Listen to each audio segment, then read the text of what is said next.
নমস্কার। School service কমিশনের উচ্চ প্রাথমিক নিয়ে গুরুত্বপূর্ণ খবর। উচ্চ প্রাথমিকের টেট সার্টিফিকেট দেওয়া হবে 2011 সালের সার্টিফিকেট, এবং তার সঙ্গে সঙ্গে নতুন টেট নেওয়ার একটা কথা কিন্তু এসেছে।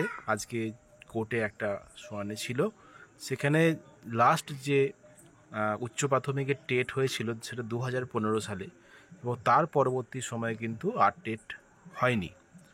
আপার প্রাইমারি টেট কিন্তু দীর্ঘ 10 বছর কিন্তু হয়নি। সেটা নিয়ে কিন্তু কেস হয়েছে আজকে শুনানি।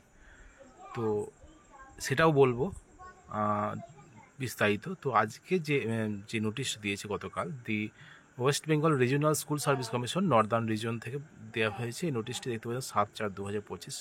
Notice it is here by notified that the distribution of revalidated TET certificate 2011 of the candidate of WBRSSC NR Malda will be made as per scheduled date and times and will be available in the official website of WBCSSC in due course. In this regard, the concerned candidate are hereby informed to collect their certificate from this office as per scheduled date and times 11 থেকে 4 PM with submitted the following document. কী submit করতে হবে ডকুমেন্টগুলো? 2011 সালে TET যারা দিয়েছিলেন তাদেরকে received copy of submission of TET certificate 2011, admit card of TET examination 2011, যদি হারিয়ে যায় সেখানে জিডি কপি করে নিয়ে যেতে হবে।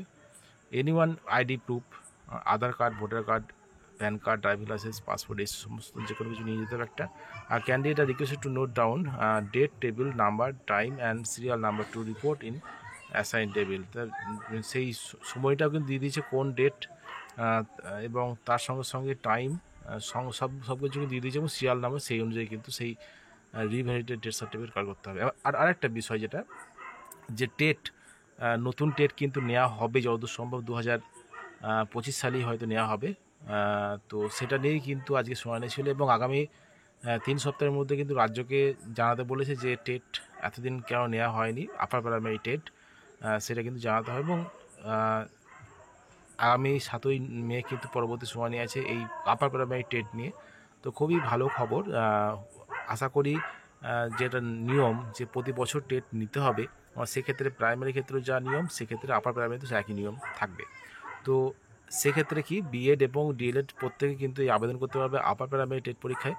সেই পরীক্ষা কিন্তু অবশ্যই আশা করা যায় 25 সালেই হয়তো হবে, এবং সেখানে কিন্তু বিএড এবং ডিএলএড সবাই আবেদন করতে পারবেন, এবং আপার প্রাইমারি টেট পাস করলে অবশ্যই পরবর্তী সময়ে কিন্তু ভালো সুযোগ থাকবে চাকরির।